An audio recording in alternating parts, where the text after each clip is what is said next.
Winter's almost over, which means that our tire change contest is almost over. I set a fastest time of 1:26 to change a tire blindfolded. The closest person to beating me has been Dan at 1:37.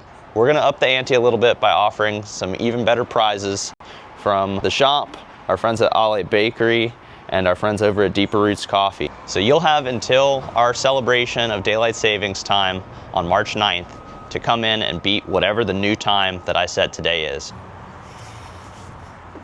Ready? Ready. And go.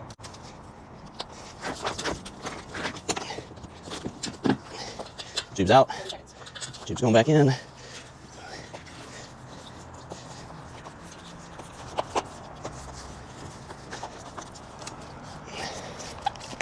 Oh no. Let's see if I can recover from that. 40 seconds. It's down here somewhere.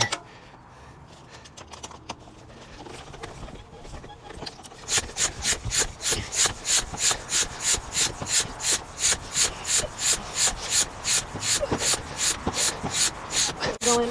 Still going. And stop. Whew. What time do you think you got?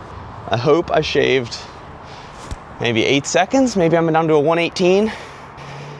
Woo! 1:16:42. So that's your new time to beat. I shaved 10 seconds. Maybe you can shave even more than that. If you want to win, you're gonna have to.